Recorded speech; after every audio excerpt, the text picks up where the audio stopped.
한 달 전에 해외여행을 하면서 우리 이명박 대통령이 이렇게 이야기했어요. 그동안 좌파 정권 때 북한에 퍼준 돈이 북한 핵무기 개발에 쓰였을 가능성이 매우 많습니다라고 대통령이 이야기했습니다. 엄청난 이야기 아닙니까?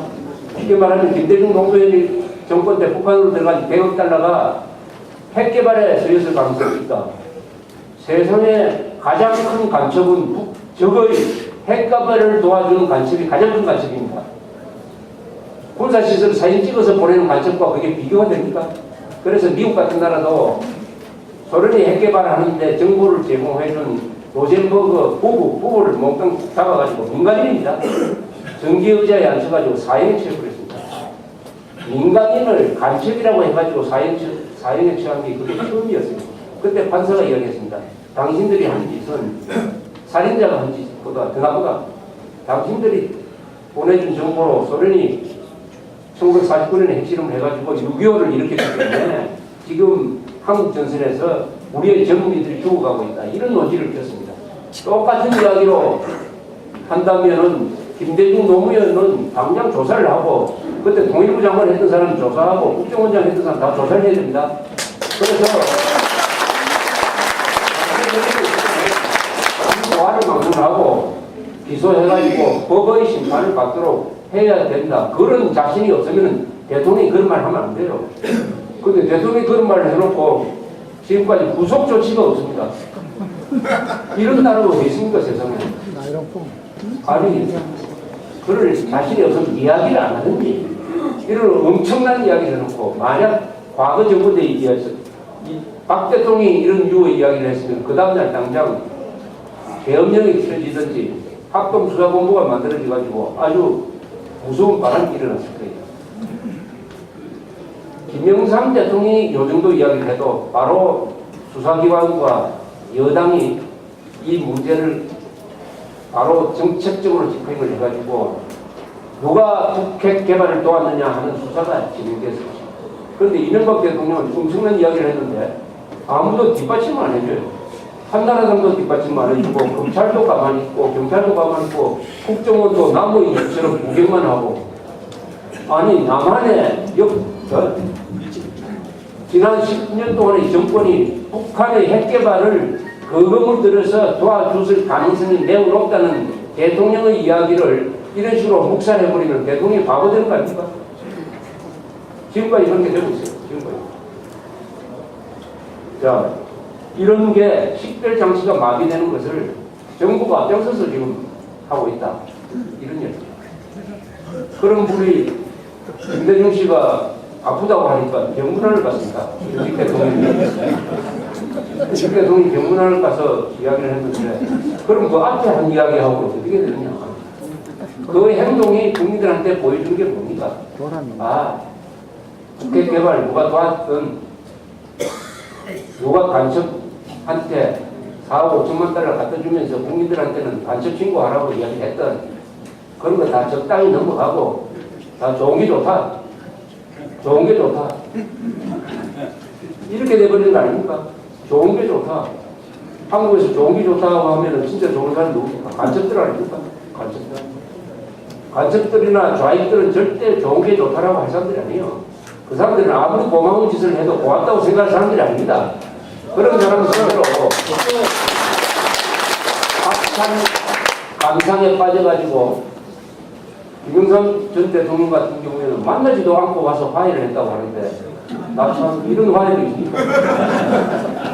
아니 김영삼, 김대중 두 사람이 사이가 나쁜 것은 개인적인 감정이 아니었습니까? 국가의 진로를 놓고 헌법을 안 지키는 사람 이념 문제를 놓고 사이가 나빠진 거 아닙니까? 이념적으로 사이가 나빠진 거지. 그것이 화해가 됩니까? 화해는 안 되죠.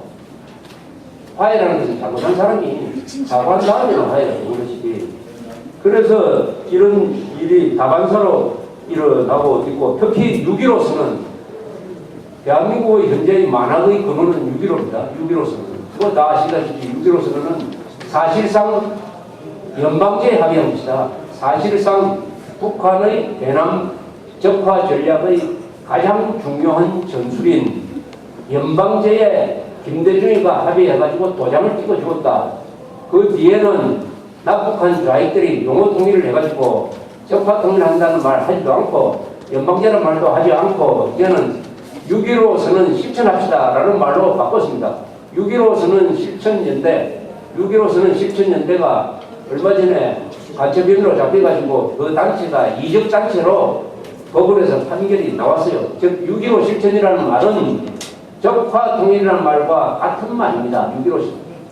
자, 이거는 그래서 이제는 6.15 선언 실천하자, 연방제 통일하자는 이런 말을 마이크를 들고 광화문을 싸돌아다니면서 적화 통일을 선동을 해도 경찰이 잡지도 않고 오히려 시위 허가까지 내주고 있습니다.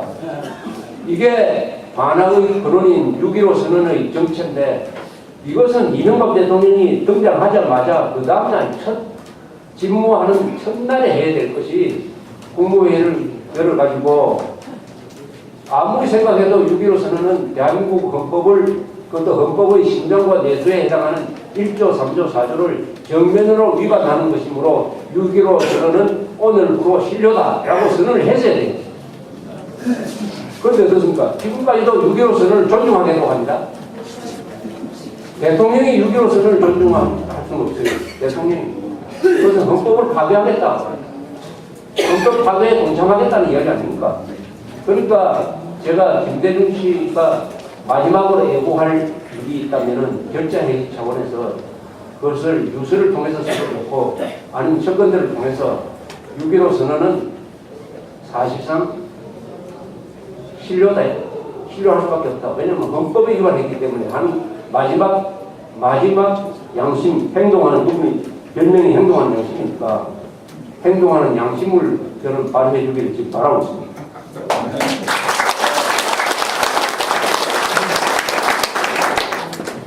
그런데 이 기억장치, 마비된 기억장치, 마비된 식별장치를 어떻게 이제 복원할 거냐 하는 고민을 이제 해봐야 되겠습니다.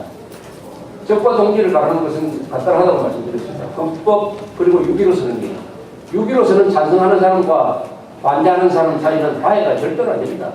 6.15 선언 찬성은 적과 통일로 가는 길인데 그런데 6.15 선언은 지금 문서상으로 보면 지금 국회 안에서 6.15 선언은 위헌이므로 저는 반대합니다라고 선언한 국회의원이 한 10명도 안 돼요. 10명도 안 됩니다. 그럼 나머지는 다 적이라는 이야기 아닙니까? 우리가 문서상으로 이야기하면은 한나라당은 대다수 이렇게 돼 있어요. 이것도 좋은 게 좋다 하는 식으로 지금 넘어가고 있습니다. 6.15 선언이 적과 동지를 가르는 가장 큰 기준입니다. 6.15 선언 따라서 우리 애국운동단체는 6.15 선언 계기에 초점을 맞춰야 된다 하는 말씀을 드리겠습니다.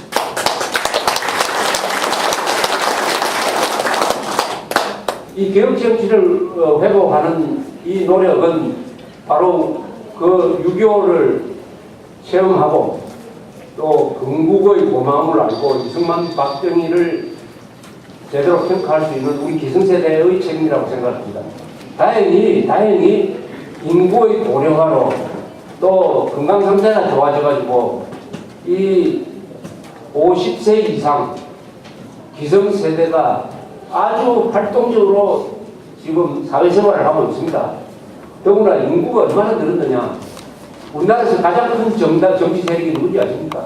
50세 이상의 노년층, 장년층을 합친 노장층. 이걸 당을 하나 붙이면 노장당. 노장당이면 인구가 얼마인지 아십니까? 그걸 당원으로 비교하면 1,500만입니다. 1,500만. 이 사람들이 선거에서 힘을 발휘합니다. 선거에서. 2012년 선거에서 전 유권자에서 50세 이상이 몇 퍼센트냐 하면은 한 42% 될 거예요. 이 사람들이 투표율이 높아요. 투표자 중에서 50세 이상은 한 47% 될 겁니다. 이 표가 또 몰표입니다. 몰표. 좌파표로는 안 가요. 그러니까 이게 얼마나 힘이 있습니까? 그러니까 선거 때문에, 이 고령화 때문에 좌익들이 재집권할 가능성은 사실은 거의 없습니다. 거의 없어요. 그런데 하나 문제가 있어요.